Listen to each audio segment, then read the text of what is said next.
Ladies and gentlemen, good afternoon. Please be seated. I'm Anna Fotyga, Polish member of the European Parliament. On behalf of my political group, the European Conservatives and Reformists, I warmly welcome you to this afternoon event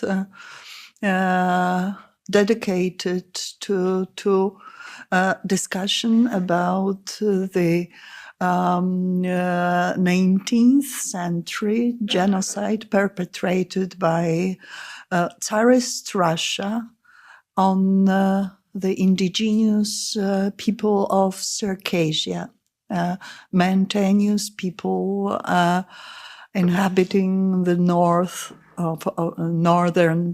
parts of Caucasus. It is my pleasure and privilege to welcome all participants, in particular our distinguished panelists. I'll introduce them in probably better terms just before giving them the floor.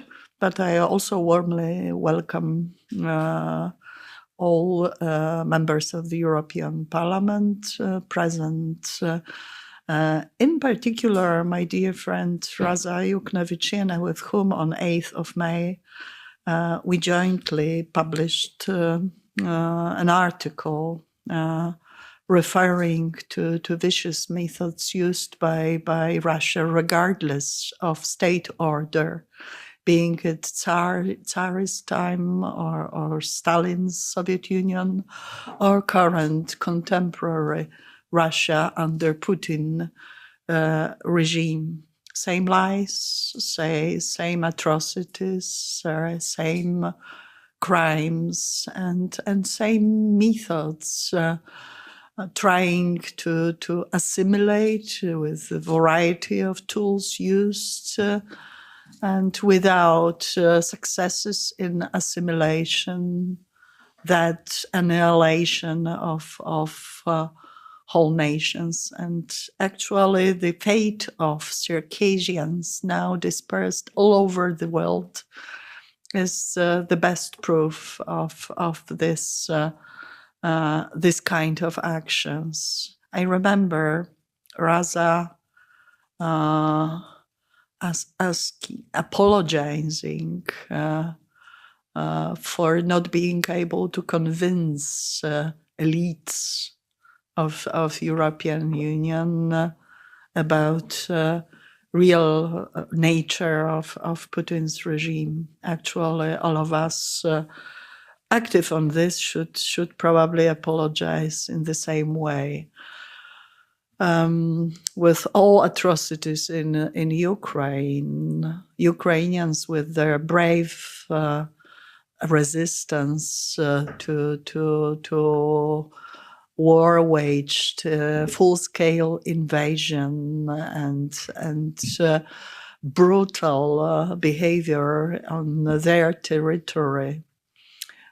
They prove possibility to curb Russia, to stop atrocities and push this country out of territories grabbed from sovereign, independent people. Without much ado, I would like to give the floor to panelists, starting with our remote connection.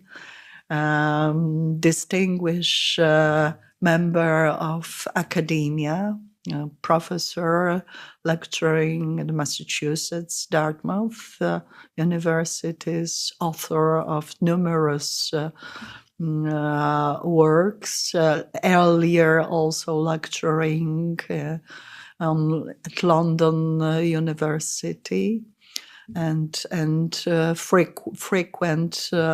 frequently commenting on the history of Islam or Islamic history all over the world, to variety of media, not only in the United States and UK, but also in places like Turkey. I speak about Professor Brian G. Williams, and Professor Floris Jars. Please introduce the topic. Many thanks, and many thanks for the introduction, Anna, and for the opportunity and the privilege to be here today. It's a hard task before me. My task is to give a dead and dying race their voice. This task has made it easier by the fact that we're seeing it happening right now in Ukraine today. The paradigm I will share with you of burning villages, of a nation being exterminated, of a giant empire trying to erase the identity of a people, is easier for me to translate for you now in light of Putin's aggression in Ukraine. Take the images you have in your minds of all the civilians executed in Bucha, of the school in Mariupol, the theater in Mariupol, with 300 civilians killed by missile, even though it said Zadiechi for the children outside. Think about the Russians trying to ban the name Ukraine. Vladimir Putin didn't even use the word Ukraine in his May 9th speech. They're trying to ban Ukrainian identity and exterminate this concept of Ukraine. It is with that sort of imagery in your mind that I can take you back in time to a struggle where the people fighting for their independence, fighting for their freedom, didn't have the massive support that the Ukrainians have today. They didn't have the Javelin missiles and the Stingers and the artillery and the howitzers and the billions of dollars from the carrying world. The people I'm referring to are the Circassians, and they were engaged in a battle very similar to the battle the Ukrainians are fighting today, only they were on their own. And sadly, the Russians won in that battle and succeeded in almost totally annihilating and exterminating a nation from the face of the earth. The last time we saw a nation destroyed and annihilated in Europe was the Dacians, when they're wiped out by the Roman Empire. So successful were the Russians in this extermination of the Circassians that sadly, most people in the world don't know about them. They may have heard about the Azerbaijanis and their capital, Baku, or about Georgians and Tbilisi, Armenia, Yerevan, but few of them have ever heard about Circassia and its capital, Sochi, a country, a nation of 2 million people is missing from the map. They disappeared down the memory hole. My job today is to bring back that memory, because the worst thing that can happen in genocide is for it to succeed in erasing the memory of a people. And I should say that the first genocide in modern Europe was that of the Circassians. But before I can give the dead a voice and take you back in time to that dark day when the giant armies of Imperial Russia succeeded finally in conquering Circassia, destroying their freedom after 100 years of warfare, before I can take you back to the destruction and annihilation of this proud, independent, primordial people, and by primordial, I mean older than older, before I can talk about how this nation died at the hands of the 19th century Vladimir Putin, Tsar Alexander II, I must give them a voice by giving their history. Who were the Circassians? That journey takes us way back in time. Among the first records we have of this indigenous ancient race, the Circassians, goes back to 1500 BC. Mind you, that's before the modern European, Indo-European nations came to Europe and were created. Before Athens, before the Greeks came, their kin, the Germans and the Slavs, the Celts, all of these are kindred races that came into Europe 1200 BC. The Circassians predate them by hundreds of years. But over the centuries, the Circassians did interact from their homeland north of the Caucasus with these newcomers. For example, we have records from ancient Greece of Circassians coming and joining in the Olympics. The Greeks traded with Circassians. from their homelands on the Black Sea, this area around Sochi. And sadly, I should mention, having been to Sochi and seen this beautiful town, there's nothing left there today to show that this was the capital of the Circassians for thousands of years.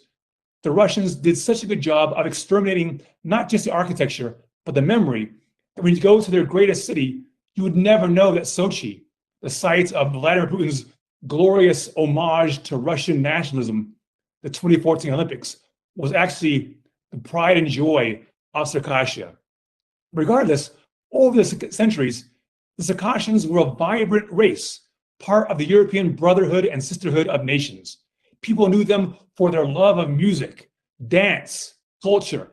They were a race that worshiped the trees and the forest. They worshiped the mountains. The mountains were sacred to them, just as, say, mountains and rivers and forests are sacred to indigenous people around the world. Whether it be the Amazon peoples or the indigenous Americans in North America, it was the country that they worshiped. Every spring, every river had a god in it. The mountains had gods. They had the gods of the hunters, the gods of women, the gods of war. Although eventually, I should say, Byzantine Christianity did begin to infiltrate into the mountains and the coastlines of Circassia in the 300s and 400s and 500s. But the Circassians kept their identity and kept their ancient beliefs. They never were a people that really strongly adhered to outside religions. It was the worship of their homeland that was strong to them, and the worship of freedom.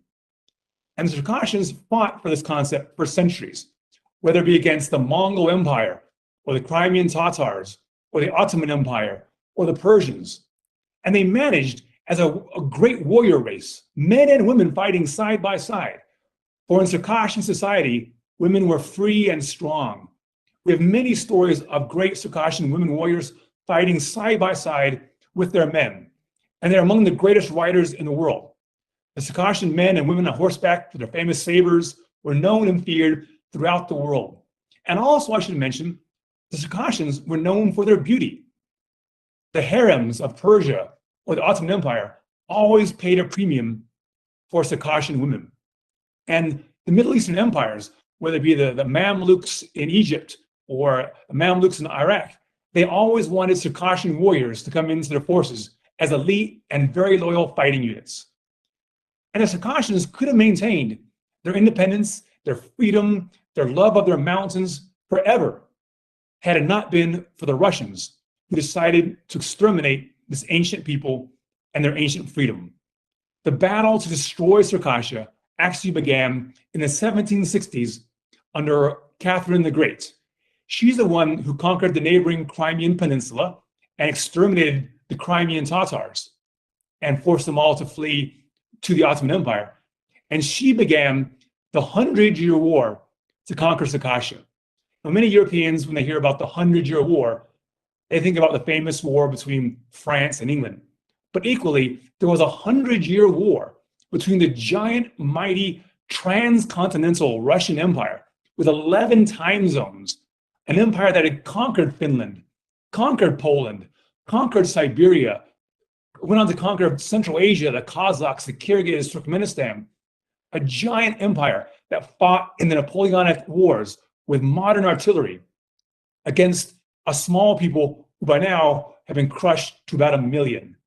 Remarkably, the 1 million people, the Circassians, fought determinedly to defend their homeland, their freedom, and their opportunity to be free people, because they did not want to be brought into Russia any more than the Ukrainians today want to be brought into Putin's Russia. Because being brought into Russia meant being brought into serfdom. Russia was an empire run by serfs. Serfs were nothing more than slaves. And no Circassian man or woman would ever bow down and become a Russian Slavic-style serf, any more than the Ukrainians today want to give up their independence and their chance to define their own destiny. To give their children slavery under Putin's anti-democratic, autocratic Russia is unthinkable for Ukrainians today. That is why they're losing cities and civilians to fight for their freedom. It was that same sense of determination to fight to the death that drove the men and women of Circassia to resist Russian expansion for a remarkable 100 years, from about 1764 up until about 1864. But sadly, Russia's magnificent size, its modern artillery, the fact that they could throw cannon fodder, tens of thousands of Russian Slavic conscript peasants into the wars to conquer what they called the graveyard of the Russian Empire, because so many Russians did die trying to conquer the indomitable, brave Circassians. Ultimately, as we see in Russia today, when it conquered Ukraine or tried to conquer Ukraine, it was the size of the armies that gave the Russians the advantage. And by 1864, they had managed to break down much of the Circassian resistance. They did it so by burning Circassian towns. Just like Russia destroyed Mariupol, they destroyed many Circassian towns. Just like they raped and murdered people in Bucha and destroyed them in Bucha today in Ukraine, there were many Buchas in Circassia back then. We have horrific accounts by the Russians themselves of them slaughtering Circassian people, bayoneting Circassian pregnant women, of Circassian people being burnt alive, of their bodies lying on the ground and being chewed up by dogs. The Russian way of war, as we see it being practiced today in Ukraine, does not spare civilians. And certainly back in the 1860s, it did not. Their war was a war of genocide. This is how they're able to finally break the fighting spirit of this brave people by about the year 1864. But also, they won the war by destroying the sacred forest of the Circassians. They did the same thing in Chechnya too. They used axes and fire to chop down all these ancient primordial forests that the Circassians had always worshipped as sacred. They cut down their sacred forest. Why? Because the Circassians fought from those forests. It gave them defense for guerrilla strikes against the larger Russian armies. So the only way you could really kill the Circassians and break the spine of their resistance was destroying the nature, the forest of their homeland. And this was how they were able to get in there and destroy the villages, wipe them out. And finally, in 1864, there's one last desperate battle, a battle for the fate of Circassia at Krasnaya Polyana. There, 20,000 elite Circassian swordsmen and women lined up on a mountain for one final cavalry charge against a Russian army of 100,000. The Russians had artillery. They had better weapons. They outnumbered the Circassians 5-1. But the Circassian men and women chose to launch one last charge on their horses into a rain of artillery and bombardments, and they were all killed. But they fought to the death with their honor. It was better to die with honor than become serfs and slaves of the Russian Tsar. This was the end of Circassian resistance, and it took place at Sochi. Once again, Sochi is the graveyard of the Circassian nation. It is for them a sacred burial ground where their ancestors fought their last battle for freedom. It is as sacred for this people as their mountains are, as the springs, as a forest that the Russians chopped down. It made me sad when I walked the streets of Sochi that I saw no evidence of thousands and thousands and thousands of years of Circassian inhabitants there. The Russians erased them and flushed them down the memory hole.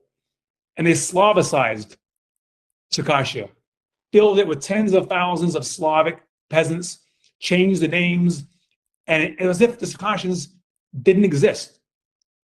In fact, most of them that did survive fled in ships from their burning mountains, from their burning villages, in a dangerous journey across the dark Black Sea to the Ottoman Empire. Now, you've all seen these images of these terrified Syrian refugees washing up on the shores of Turkey, dying in the Mediterranean Sea to get to Greece. That's what happened to Circassians. Tens of thousands of Circassians died from starvation as they fled their burning homeland in 1864. Others died from all kinds of diseases. They died in sinking ships. But the survivors did make it to the Ottoman Empire. And there they were given sanctuary. And amazingly enough, tens of thousands of survivors out of this population that had once reached 1 million maybe 500,000 were killed in the conquest. Another 500,000 somehow escaped and made it to the Ottoman Empire. And there they were scattered throughout the empire. They were scattered down in what was then called Palestine, into Iraq, across Anatolia. I myself have traveled across the former Ottoman Empire in search of these descendants of the 1864 genocide of Circassians. I have found Circassians, for example, living in Galilee, northern Israel, in a town called Kafr Kama. And the first thing I found when I went into their social club in this village in Israel was paintings of the mountains on the walls of their club. And they all did the famous Circassian dances with the big fur hats and the sabers and the knee-high boots. And they all told me one thing: Brian, one day we will return home to our mountains. It is our dream to return to our fatherland or our motherland, the land of Circassia. This is a generation, mind you, that was 4 generations later from the annihilation of their independence. And yet there they were, living in Israel, dreaming of a return to their homeland. It reminded me in some ways of Jews living in diaspora, scattered from their homeland after the Romans annihilated Jerusalem in 70 AD, and dreaming one day of returning to holy Jerusalem to rebuild their nation. I found Circassians living in Iraq. I found many Circassians living in Turkey, where their identity is strong. But sadly, I found one thing that broke my heart when I visited these Circassian communities across the Middle East. They were losing their language, the Adyghe language. They're losing their native tongue. As a person who's a Welshman, I come from Wales originally, and my language is Welsh. It's a dying language too. I identified with the Circassians in their dream of keeping their ancient ancestral language alive. And they all realized one thing: the best way we Circassians living in diaspora, hundreds of thousands of Circassians living in Turkey, are assimilating. They're assimilating in Syria, assimilating in Israel. The only way to keep this language, which goes back thousands of years, it's a rich language that carries their culture. The only way to keep this language alive is to return the people back to their homeland, to concentrate them in one place again, just as the Jews did in Israel, to revive their ancient language of Hebrew. That is their dream. There are still today small pockets of Circassians, Adyghe, Kabardians, living in what was once their massive homeland. Their homeland was once larger than Denmark, with over 2 million people. There's still some small pockets left there in Russian Federation. The dream of all these Circassians who are facing assimilation far from their homelands in Turkey and other places is to once again go back, to return to their natal lands, to return to their beloved homelands in the Caucasus and rebuild their nation, to overcome this genocide. Because genocide can only be achieved if there is no memory of it, and if the people themselves die out, just as the Dacians did when the Romans exterminated them. So my message today, in this era of a Russian attempt to annihilate Ukraine, to deny their existence and say that Ukrainians are just little Russians, an artificial construct created by the communists. R.I. Novosti, a newspaper, said we need to erase the word Ukraine. My dream in an era where we are seeing Ukrainians stand up to exactly the same sort of Russian way of war that saw many Buchas in Circassia, many Mariupols in Circassia. My mission, my dream with this message today is to keep the memory of Circassia alive amongst Europeans. Because every time a nation disappears, whether it be a small tribe in the Amazon forest or a beautiful ancient race going back thousands of years like Circassia, the world brotherhood and sisterhood loses some of its beauty. My hope is that we, just like we remember today to say Slava Ukrainia, praise Ukraine in its struggle, my last word is remember Circassia. Remember the genocide of 1864, and please keep in your memories all those hundreds of thousands of Circassians who died in an invasion very similar to what the Ukrainians are facing today. And please don't let Circassia disappear down the memory hole the way the Russians want us to. Thank you.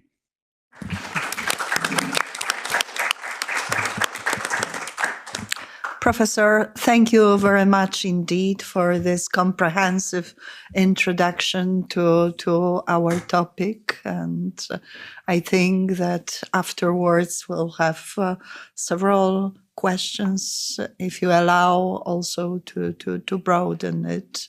So please stay if your time allows to do this. Ladies and gentlemen, our next speaker is somebody very special. I just quote Professor in his presence. Circassian women are strong and free. And actually, exactly, that is what you can tell after reading CV of Fatima Tils. She is a native Circassian, so please look at her.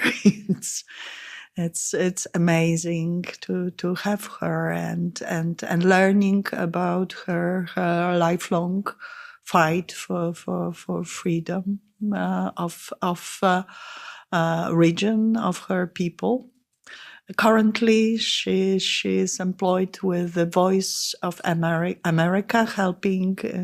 She helped in founding the Voice of America disinformation platform, polygraph.info. And earlier, she was engaged with the Associated Press as correspondent to the region, and in this work, really stepping on feet of Russian forces, meaning that she was threatened many times, and her employers pursued her to leave the region, leave her country, and travel to the United States of America. She is now Washington, D.C. based and still working. I would like to give the floor to Fatima Tils. Please, Madam. Thank you. Dear Madams, Sir, Honorable Anna Fatiga, I'm honored to speak before you and on behalf of millions of my fellow Circassians scattered around the world. I thank you for bringing to spotlight the tragedy of my country, Circassia. It is imperative for the restoration of peace and security in Europe that we understand the roots of Russia's brutality and violence when the world's eyes are on Ukraine, where Moscow is once again committing crimes against humanity, genocide. Winston Churchill once said that the further you can look into the past, the further you are able to see into the future. And Circassians have a tragic ability to give the world a glimpse into the future in which Russia prevailed. Would Russia prevail, Ukraine will be no more. We know it because we lived it. Russia occupied and annihilated many nations, systematically erased their names from the world map and from the world memory. It is the case of Circassia.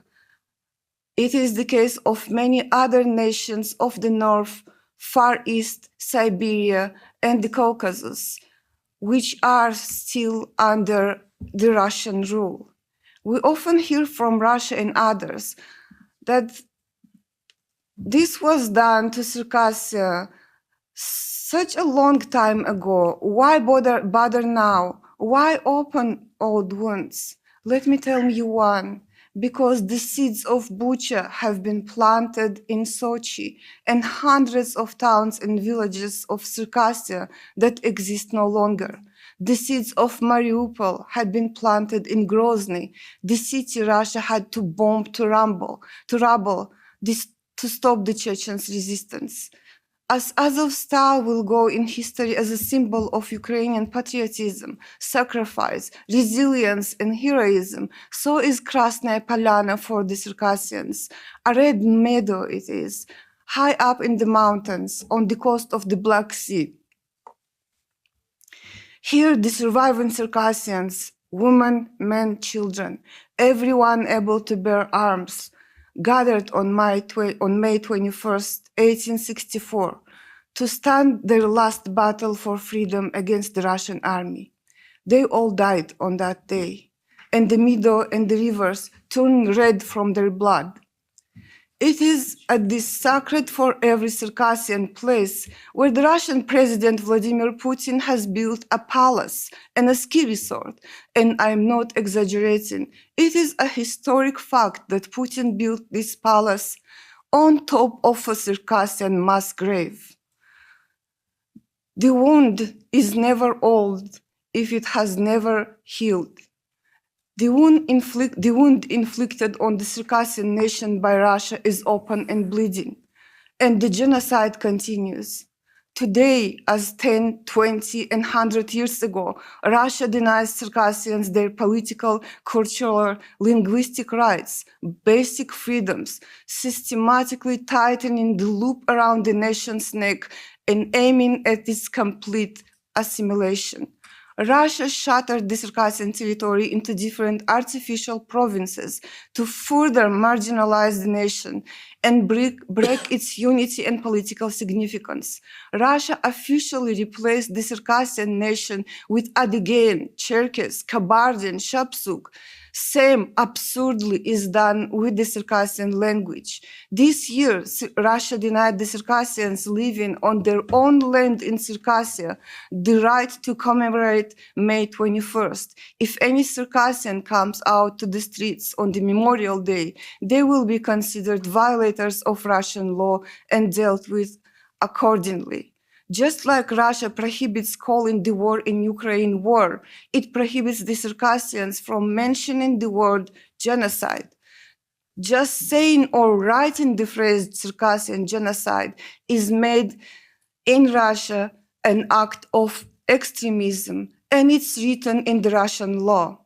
Here are just few recent examples. Askaby Milinov, a law-abiding pensioner, came to the street in Maykop city and stood silently holding a handmade sign that read, "Why have you humiliated and deported my beautiful, noble people?" ? Milinov was arrested by the FSB, beaten, his ribs and arm broken. He suffered a heart attack while in police custody, but was denied medical help. He spent months in the hospital after his release from the jail. Milinov fought a long battle with the Russian law in an attempt to clear his name from the extremist label the FSB has marked with him. Milinov died of a heart failure just a few years after his initial arrest. Anzor Akhokhov and his friends drove down the streets of their hometown city, Nalchik, waving Circassian flags from the windows of their cars. They stopped at the city center for a silent demonstration, holding a large sign that said, "May 21st, the Circassian Genocide." In just a few minutes, they have been arrested by the FSB, taken into the jail, and reportedly tortured. Witnesses I interviewed testified that the FSB had to carry Akhokhov, a healthy, strong man in his 30s, into the courtroom on stretchers, as he could not walk on his own after being subjected to torture for more than 3 days. They did not bother to wash blood from his face and body, and the judge did not even ask what was wrong with the prisoners, simply announcing the verdict he was tasked to deliver, the witness said. Others recalled that an ancient Circassian heroic song, Badinoko, could be heard on the streets outside the prison, as Akhokhov and his friends had been singing it while being tortured. Ruslan Gvashov, the head of the Council of Elders in Sochi region, has been arrested and convicted of holding an authorized demonstration for performing an ancient Circassian tradition of prayer under the sacred tulip tree. The prayer is just a peaceful gathering of people who pronounce their wish for peace and prosperity of the Circassian nation and the world. Gvashev's case is significant as it unmasks the hypocrisy and falsehood of the Russian attempts to link the Circassian activism to extremism. The list goes on and on. There are many other names. And there are thousands of diaspora Circassians who Russia is constantly denying the right to repatriate or even come visit their homeland. That includes thousands of Syrians who tried to return to Circassia fleeing the war in Syria. Russian government even invented Circassian quotas for visiting. For the countries with large Circassian communities, the quota is 400 people a year. For smaller diasporas, the numbers are even lesser. Of those few hundred who managed to get the Russian visas, many have been deported after their application for prolonging the visa has been denied. Circassians are excluded from the repatriation of compatriots program that the Russian government designed specifically and exclusively for ethnic Russians.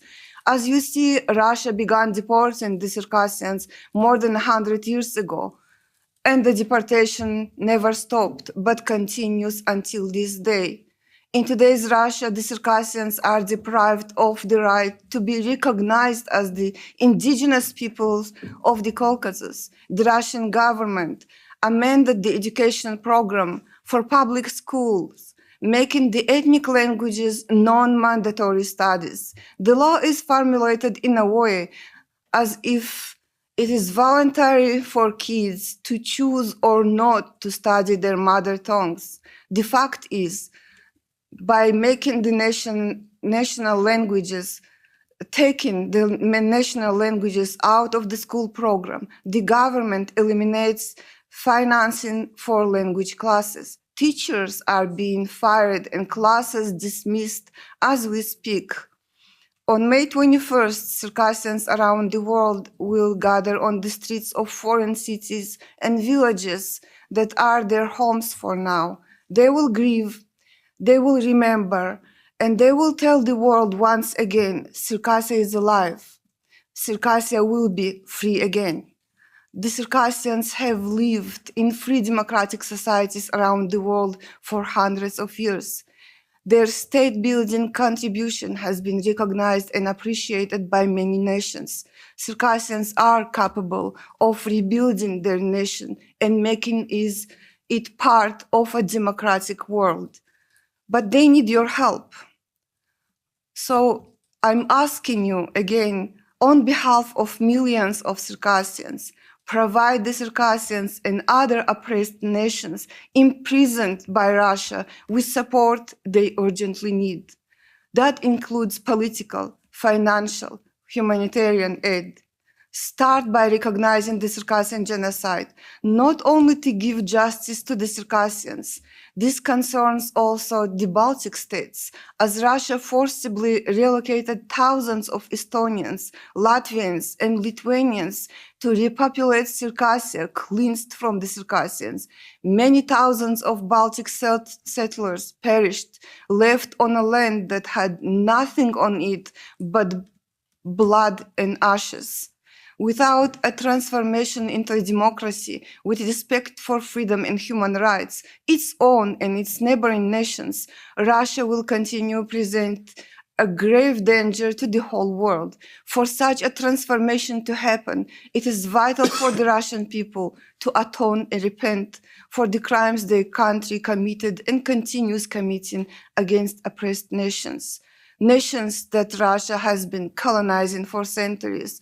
Russia has been marginalizing the surviving nations into ethnic minorities, treating them as lesser beings who deserve no rights but one, to blindly subjugate to the Russian majority. Russian constitution officially designates ethnic Russians as superior to any other nationality, and the Russian language as the only language that deserves to be studied at schools, thus being preserved for the future. So is the fake revisionist history of Russia.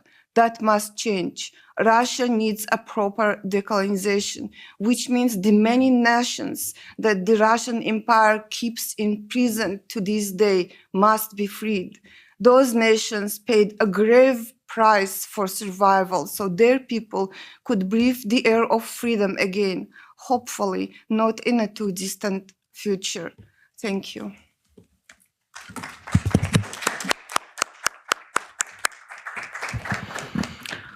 Thank you, Madam. Thank you very much indeed. Certainly, we used to call the Soviet Union a prison of nations. But now you listen to testimony showing virtually the same policy being pursued by the Putin's Russian Federation. And we try to repeat it quite frequently.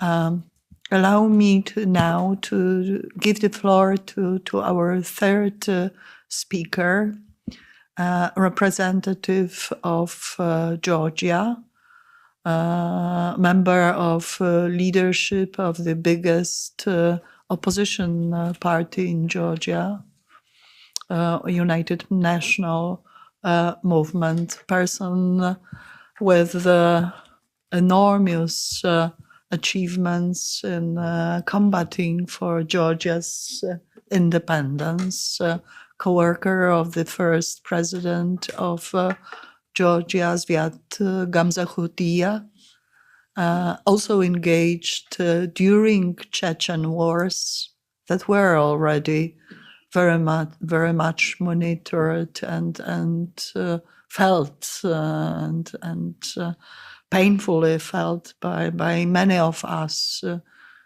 in the region, knowing personally and engaging personally with the leaders of Chechnya, both Johar Dudayev and Asław Maschadov. Person also twice or 2 terms serving in the Parliament of Georgia and initiating, as far as I know, it is only one parliament that acknowledged until now the genocide of Circassians being genocide. So this resolution of Georgia, Georgian parliament has historic value really for whole world. I speak about Nusgar Tsikalauri. Sir, floor is yours. Circassian Genocide and the Way to Restore Justice, we from Georgia. The old grandfather sat by the wall of the ruined Saklia, cutting a stick and gazing stolidly in front of him.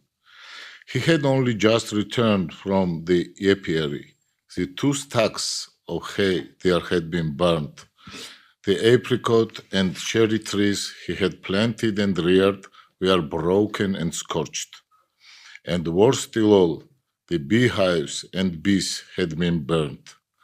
The wailing of the women and the little children who cried with their mothers mingled with the lowing of the hungry cattle for whom there was no food.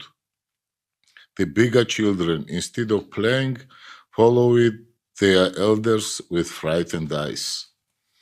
The fountain was polluted, evidently on purpose, so that the water could not be used. No one spoke of hatred of the Russians. The feeling experienced by all of them, from the youngest to the oldest, was stronger than hate. It was not hatred, for they did not regard those Russian dogs as human beings, but it was such repulsion, disgust, and perplexity at the senseless cruelty of these creatures, that the desire to exterminate them, like the desire to exterminate rats, poisonous spiders, or wolves, was as natural an instinct as that of self-preservation.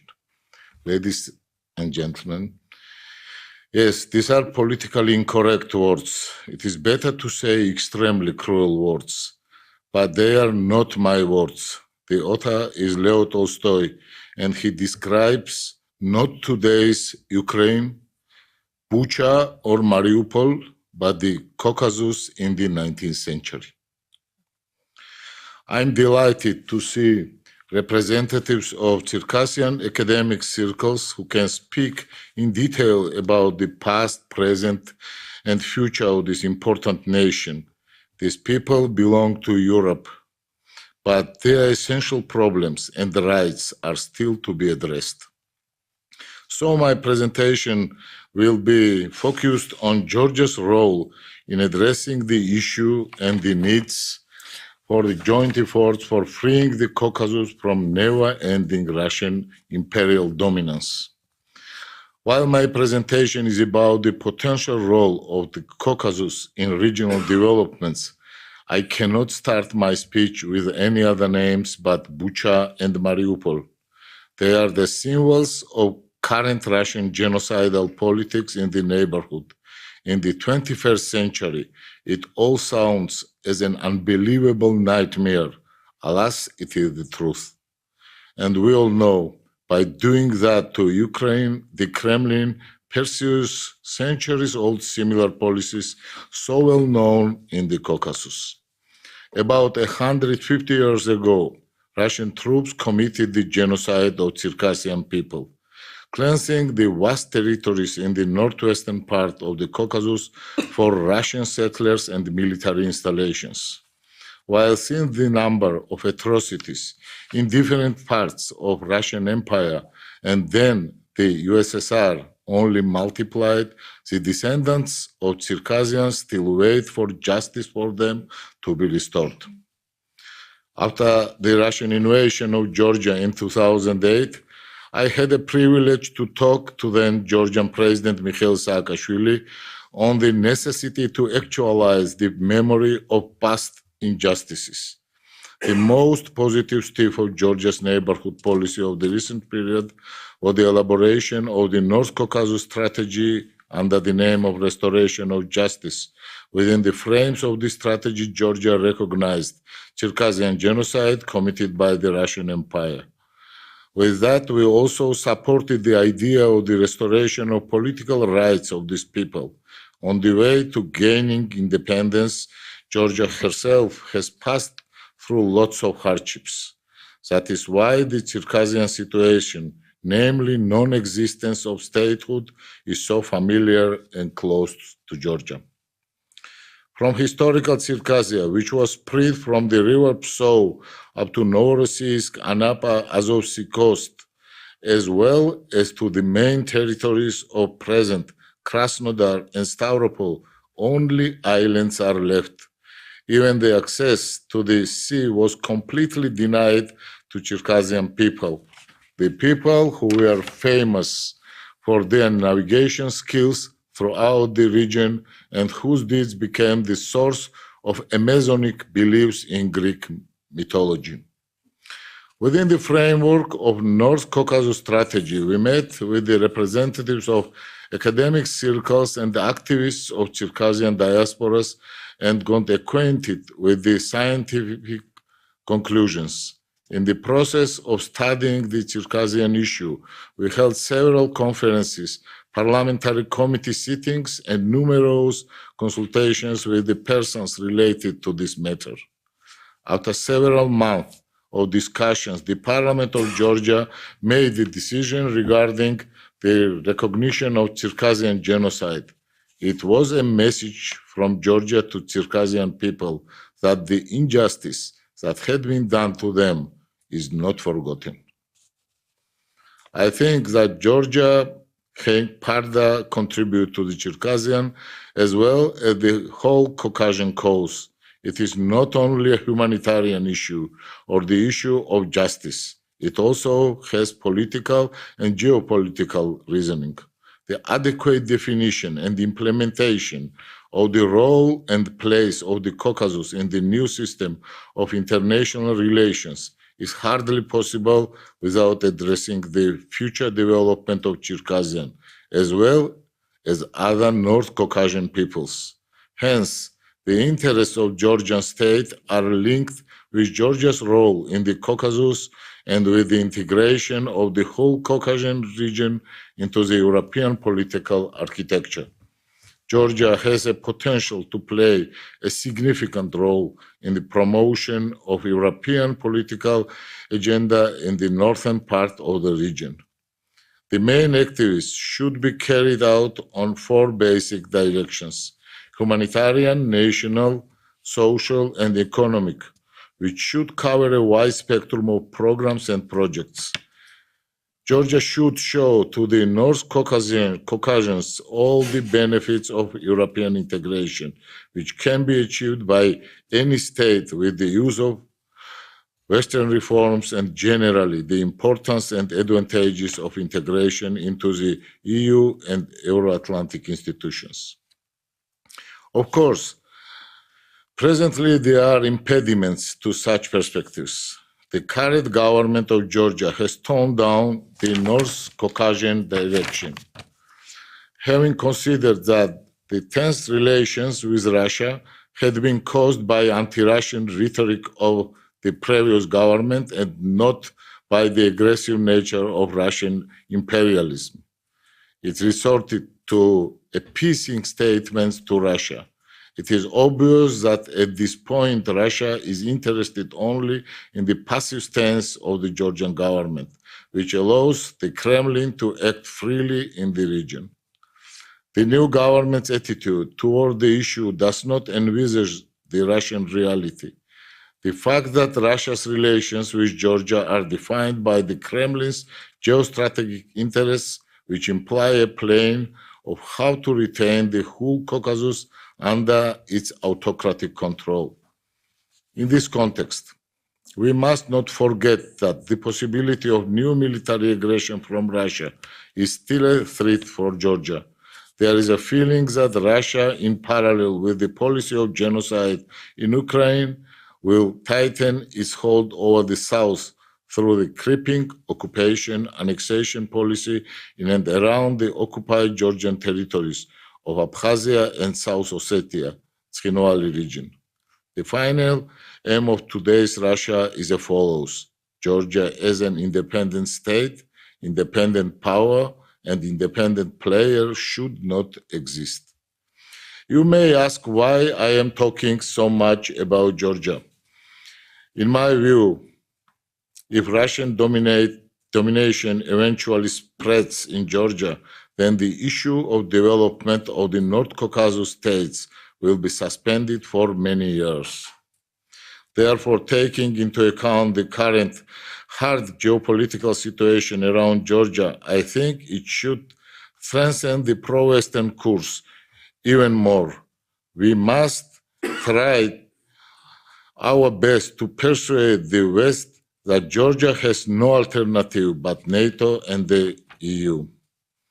We in Georgia believe that our country will successfully defend itself from Russian military aggression by Georgia's accession to the European Union.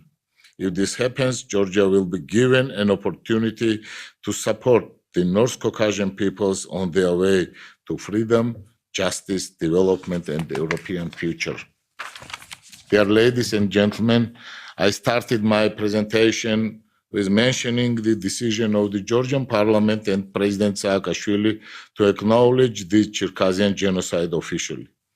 Let me say that for the future of the European continent, for helping Russian society itself to start a new non-imperial national journey, and for the restoration of peace and justice in the Caucasus region, I do believe that Georgia's example can and has to be repeated by others. The more openly and officially we speak about historical calamities which happened in our region in the past, the better protected we will be from their repetition. In the Caucasus, it is deeply believed that instead of the passive politics of the past, today the era of actual politics of the Western world is coming, which is proved by today's conference. In the end, I would like to commemorate all the heroes who sacrificed their lives to the freedom of the Caucasus and also to those who keep fighting: journalists, human rights activists, and politicians. Special thanks to the 3 Caucasian presidents fighting against Russian Empire: Zviad Gamsakhurdia, Johar Dudaev, and Mikhail Saakashvili. Sadly, 2 of them are not alive, and the 3rd one is imprisoned. This is Putin's revenge to those fighting for democracy and freedom, including the Circassian Genocide. I would like to express my deep gratitude to the Circassian lady who knitted and sent me a cover for my Georgian passport with the coat arms of Circassia. I arrived at the European Parliament with this passport.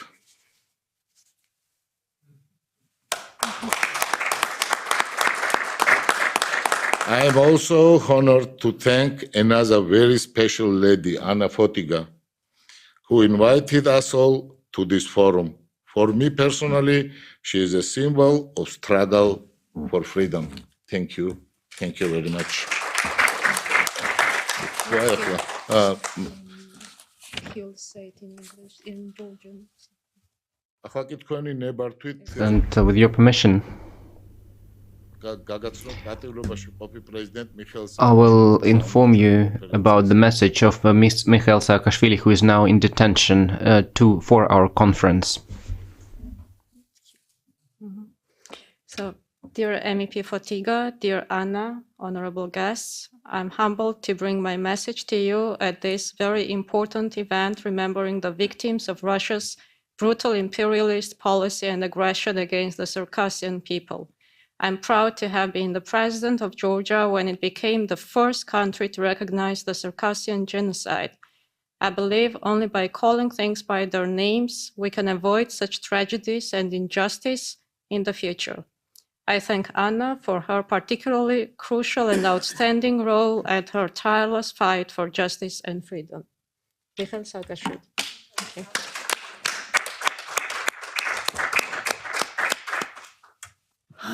Well, sir, please convey our highest regards to President Mikhail Saakashvili.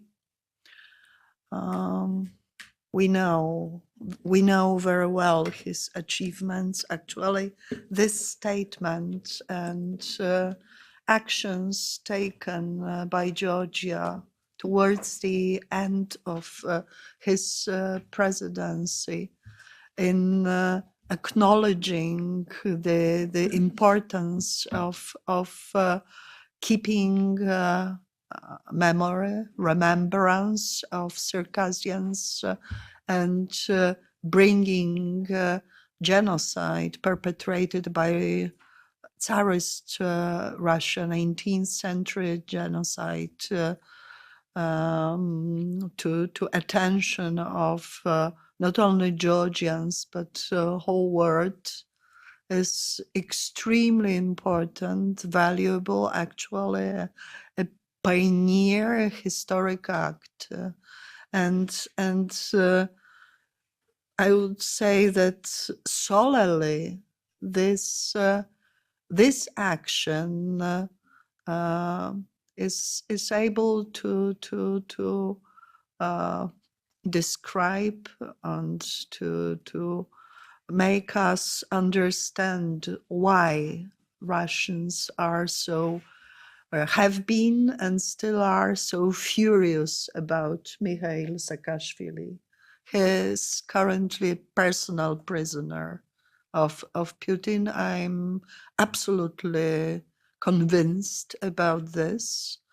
Unfortunately, disinformation, smearing campaign waged by Kremlin against him were quite influential here in the West. So history tends to repeat, because I used to I tried to dig into some archives about of European diplomacy, trying to learn the reaction of Europe, of democratic world, of that time of genocide and eventual mentioning of those facts.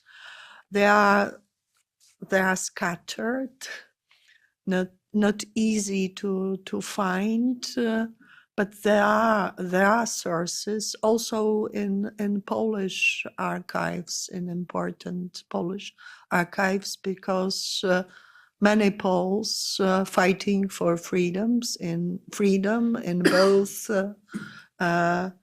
November and January uprisings of 19th century were and also simply sentence in other combat against Tsarist Russia have been frequently sent to Caucasus and to Russian troops stationed there. Not easy task and very complicated situation. Many of them wanted to flee and even succeeded in fleeing Russian army, finding their hiding places high in the mountains. Also with Circassians, including Shamil's residence. So thank you very much indeed. We continue to support Mikhail Saakashvili, and we try to do our best. To this list of brave presidents, I would like to add my president, the late Lech Kaczyński, great friend of Georgia, of Caucasus, of free people of our region. His death is still not quite clarified, and will do this surely. Thank you. Last but absolutely not least is Professor Janusz Bugajski, Senior Fellow of the Jamestown Foundation, author of numerous, as far as I remember, 20 important books, including the newest one of this year, A Failed State. There is further title, but allow me to skip it. I have too much to remember now today. But certainly very important. It is about Putin's Russia. Professor Bugajski is a well-known, world-known expert on Russia, on the region, on Russian policy, but much broader. I think that he's excellent analyst in strategies of empires like Russia. Hopefully, the fading empire already, because I'm absolutely sure I put it in first hours of full-scale invasion of Russian Federation on Ukraine on 24th of February, that the West, and in particular Ukraine, is to win this war. And surely by this defeating Russia and giving proper margin for action of all nations imprisoned by the Soviet Union and later Russian Federation, because they still feel imprisoned. They find their way to build independence and satisfactory life there. So future is yours. Professor, please take the floor. Thank you first of all, very much, Anna, for organizing this extremely important event. I don't know of any other that's been organized that ties history so well with the present, what's going on in the present in Ukraine. And thank you all for coming along and staying. So I'm going to focus my attention on current developments in Russia. And by the way, the subtitle of my new book that Anna mentioned, Failed State, it's a guide to Russia's rupture, which I actually completed, a month before the war in Ukraine began. And I'm even more convinced now that the process of disintegration is going to be accelerated for some of the factors I'll mention here. But I'm going to focus more on the North Caucasus. Let me just begin by saying this.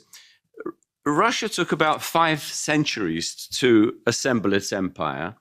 And unlike other European colonial powers, the empire has still not been dismantled.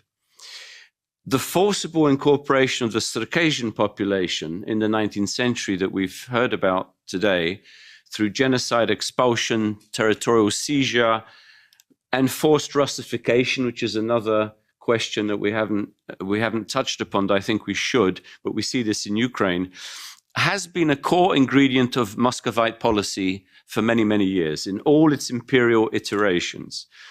But the empire itself now faces an existential crisis. And this is precisely the topic of my book. I will simply outline the North Caucasus component of the crisis, how I see it. Let's put it this way. If the former Soviet republics, such as Ukraine, Belarus, Georgia, and so on, are Russia's outer empire, then the republics and regions, and there are 83, plus 2 captured recently from Ukraine, the republics and regions within the Russian Federation are Russia's inner empire. And although Russia's constitution defines the country as a federation, in reality, it is a centralized neo-imperial construct integrated on the basis of proclamation, administrative control, and not by voluntary agreement. You know, federations happen through voluntary agreement. This is nothing of the sort. Russia has failed to develop either into a predominantly Russian ethno-national state, a decentralized multi-regional federation, or a multinational democratic civic state. It's failed both as an empire, as a nation state, and now increasingly as a state in its own right. Officials in Moscow contend that the devolution of federal powers just shows you the degree of fear actually present in Russia. The devolution of federal powers will lead to the dissolution of the state. This is what they say. This is what Russian officials say. However, what they fail to point out is that hypercentralization, as we've witnessed under Putin, will also fuel state fracture. If anything, it's going to accelerate it. Now, I would say that Russia's federal structure increasingly resembles the sunset of the Soviet Union. Widening economic and political rifts between Moscow and its federal subjects will be driven by escalating resentment against the central administration. This has already been visible. Why do you think Putin needs to repress so much? You know, if this was a voluntary agreement, if people supported the government, you wouldn't need to have to repress them. The elements of state decay are very far advanced, so that Moscow's reactions, whether by increasing repression or attempting liberalization, will both accelerate the process of this dissolution. Now, again, I'm going to touch upon some of these, but local grievances in Russia encompass numerous economic, political, ethnic, regional, social, environmental, extremely important problem, demographic, resource, and public health issues. Even the handling of the pandemic we thought was bad in Europe. You look at the figures from Russia. And they are propelled by 2 core resentments which will grow. The inability of the government to ensure basic state services for the public, or even wages or pensions, and the extensive corruption of officials in exploiting local economies at the cost of citizens. And they will be accelerated by two further factors, which have now come into play. Increasing impoverishment, precipitated by Western sanctions, which are now intensifying, and by growing military casualties in the war against Ukraine. And which are the republics, which are the regions that are suffering most from the war? It's the ethnic republics. Disproportionately, Buryats, Dagestanis, Circassians, Chechens, and others are dying for Russia, for Imperial Russia.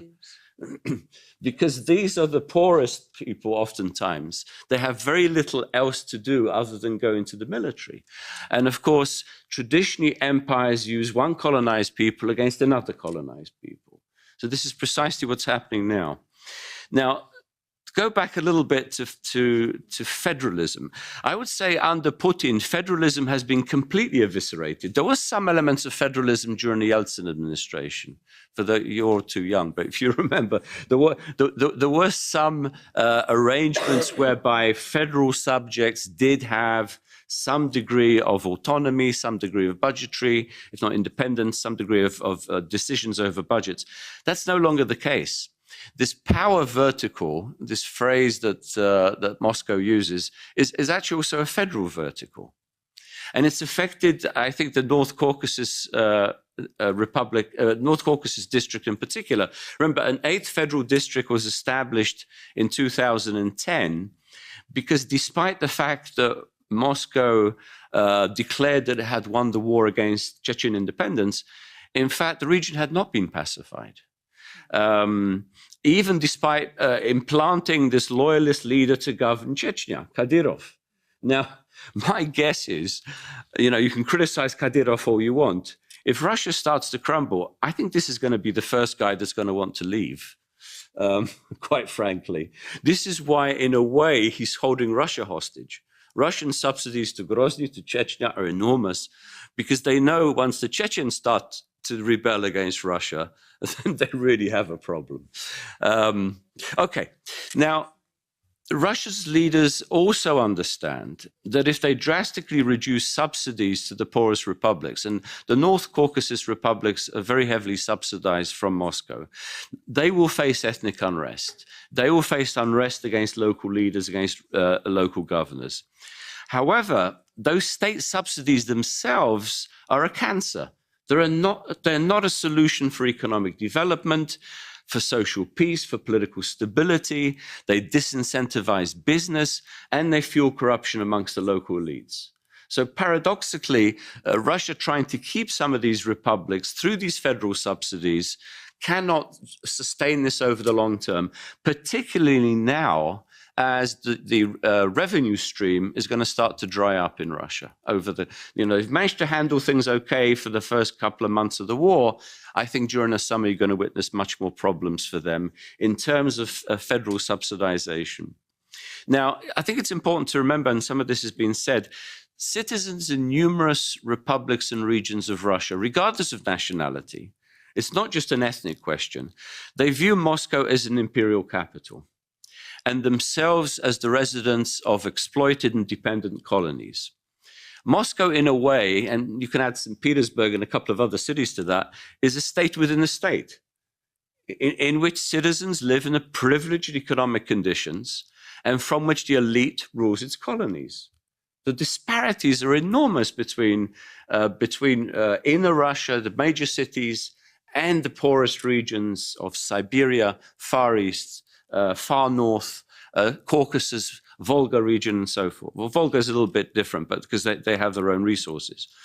So, and I would say this, that the real danger to the Putin regime and to Russian state integrity will not come from the political opponents that we've become accustomed to in the West.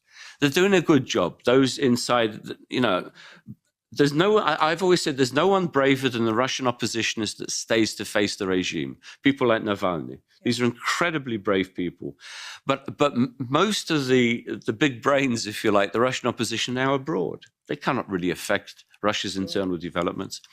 I think most of the challenges to Russian state integrity will come from spontaneous local movements within Russia itself. And one of the things I do in my book, actually, is I look at the long history of regional protests against Moscow's policies, going right back to Tsarist times, but also when Tsarism collapsed and when the Bolsheviks seized power. The Bolsheviks seized power, but there was civil wars for the next 5-6 years as different republics, regions claimed sovereignty, independence, separation from not only the Tsarist empire, but not part of this Bolshevik state that they were constructing.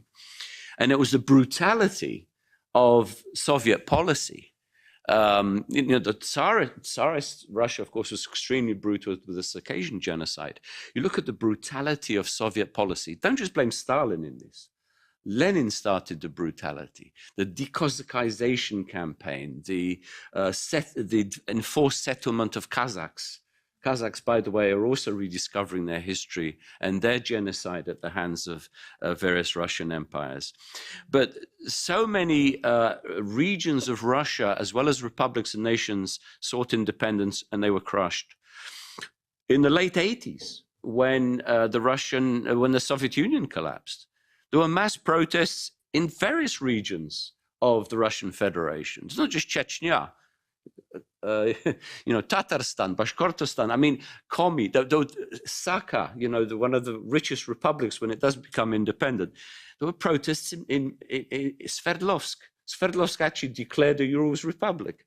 There were many cases throughout, and I go into a lot more detail in my book on this, but there were a lot of regions and republics of Russia that were willing to, if not go for full separation, at least fuller autonomy, building a more equitable system.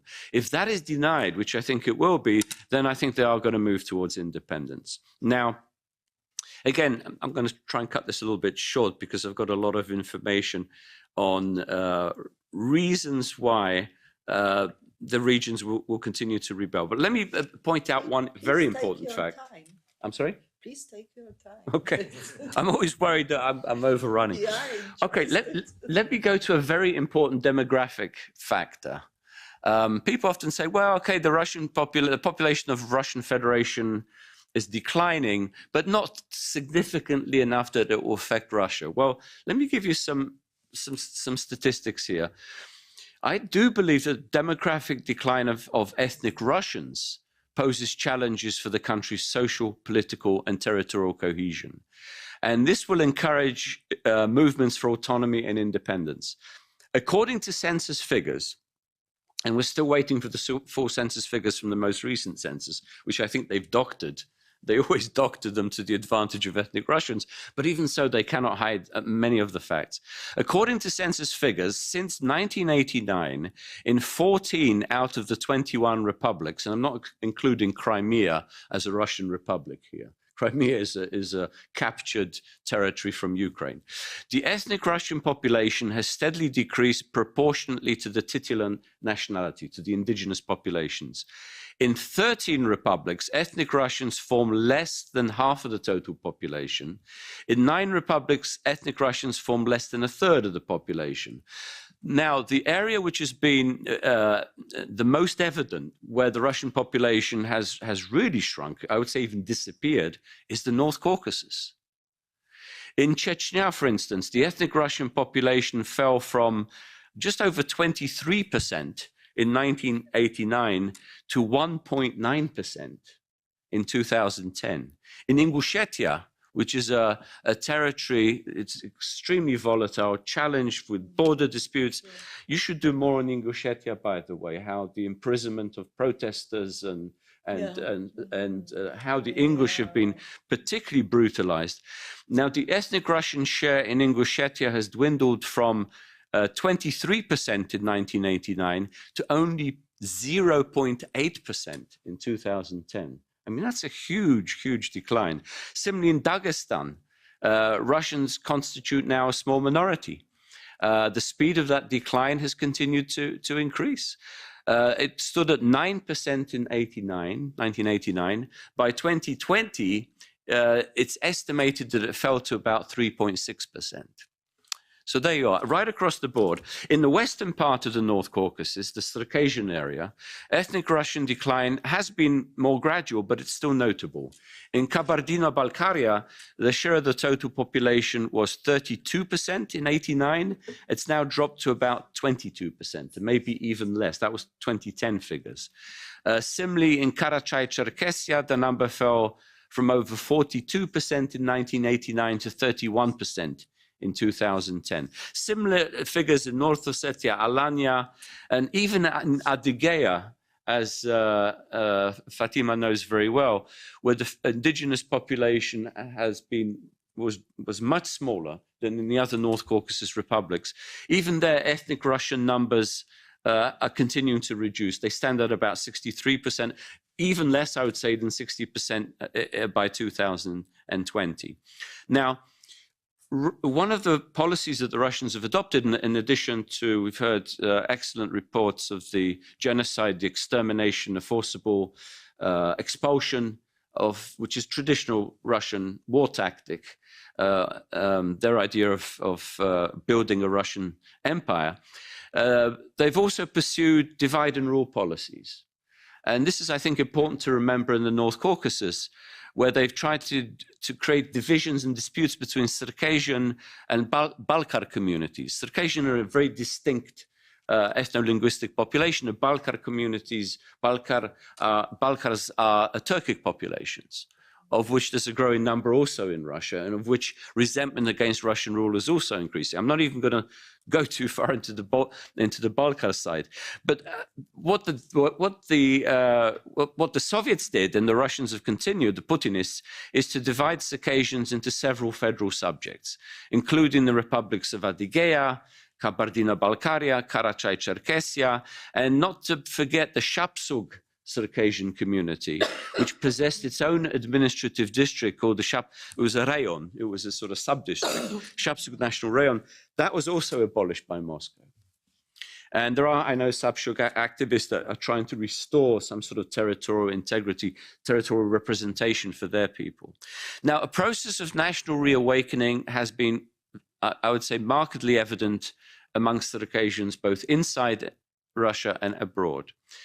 Activists now assert the importance of a common ethnonym, which has been denied, a common ethnic definition, common name, including this would mean the self-identification of Circassians as one nation rather than as sort of sub-ethnic categories that the Russians have tried to push them into.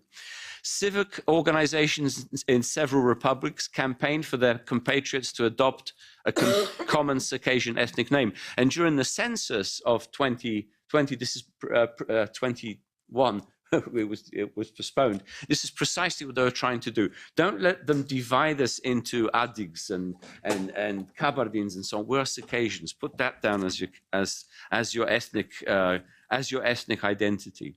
They've also lobbied for the return of Circassians from the diaspora.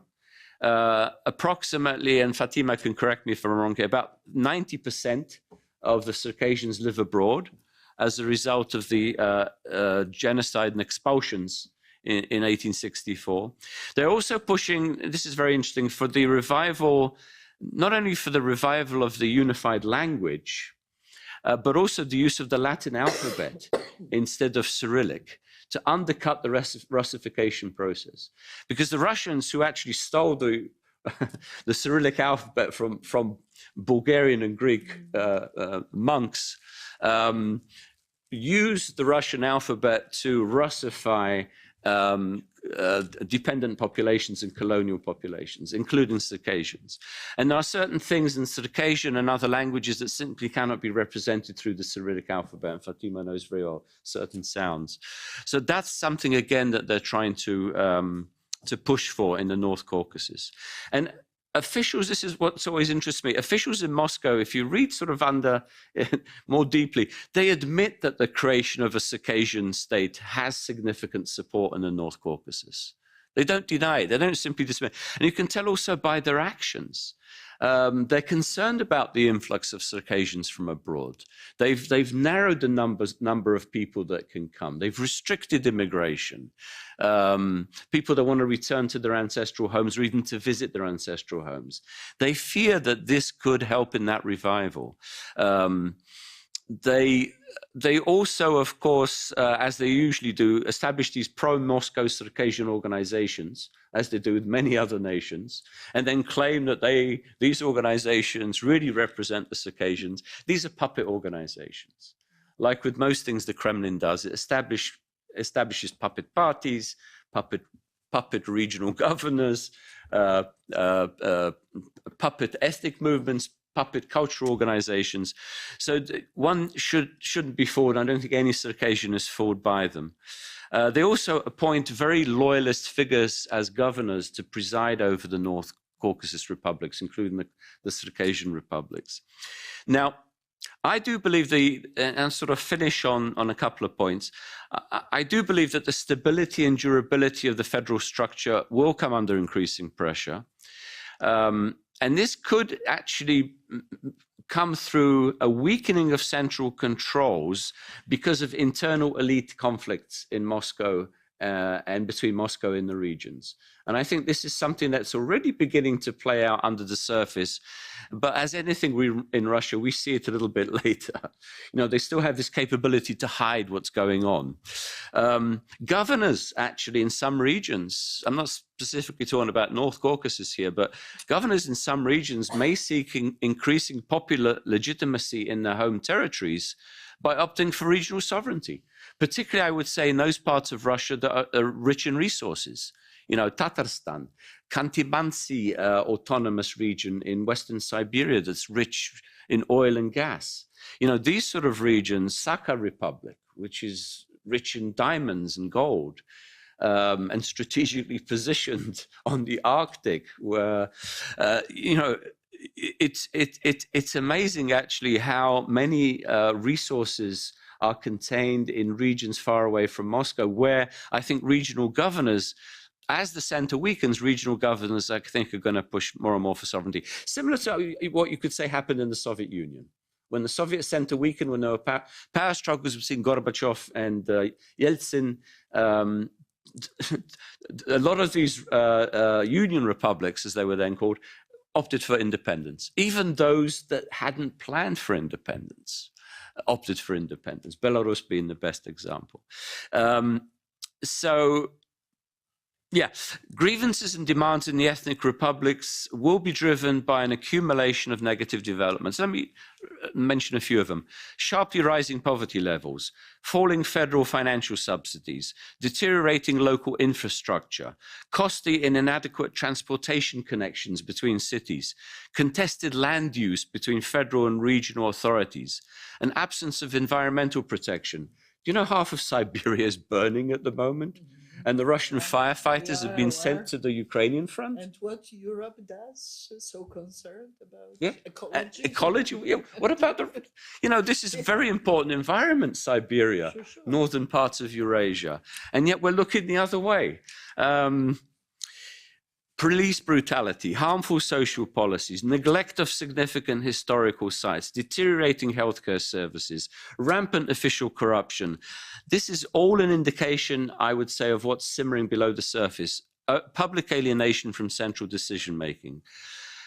When local elites no longer trust the Kremlin to assure their political legitimacy and provide necessary resources, they can decide to promote their own power base as authentic Republican or regional leaders.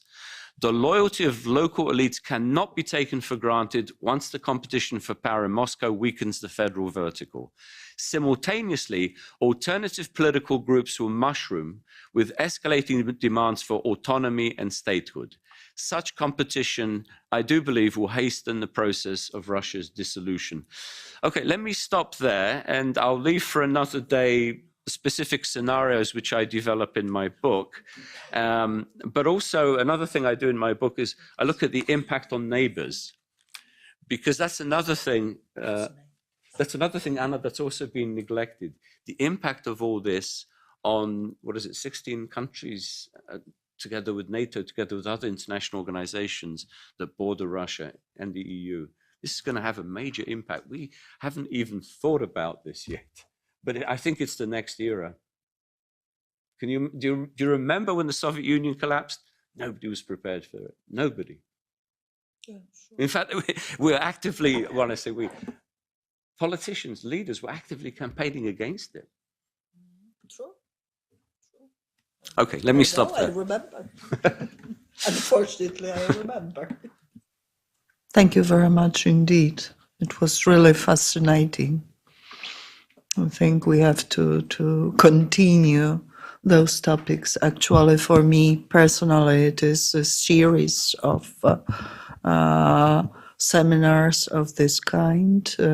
Quite recently, 1 week ago in Warsaw, it was a gathering of free nations of Russia. I participated in this very interesting, although also interesting topic to raise, in particular with Russian opposition after defeating of Russia reparations to Ukraine and others. Actually, well, Circassians are of course, quite different topic with genocide of 19th century, but certainly they are entitled to their land. That is absolutely true and visible. And to you, sir, well, be sure of, we are aware, many of us, Raza Yukneviciene just had to leave. We still have plenary session and we are members of the parliament, and our main task is to engage in official proceedings of the parliament. These are simply seminars that are a particular part of our interest, and this one, be sure, is one of really precious. I'm extremely grateful to all distinguished panelists, experts for knowledge presented, shared with us. Actually, after all these presentations, I now realize many cliches still existing, for example, in Polish society, via let's say, unreliable sources, family statements, some articles, for example, in our earlier discussion, even in media, I presented the view of several ethnic identification of Circassian, not being aware that I simply present the part of Russian disinformation to simply fragment the enemy and to make it disappear in accelerated pace.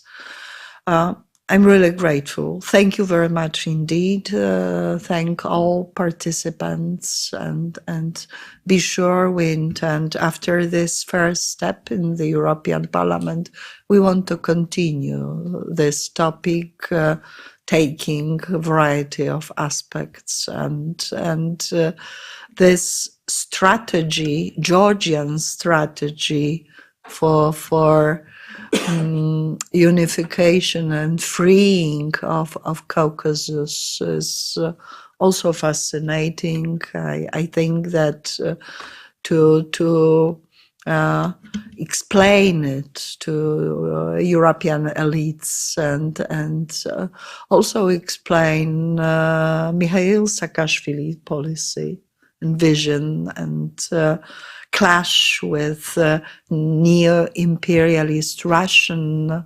strategies is quite important to keep Georgia properly on European track. Thank you very much indeed.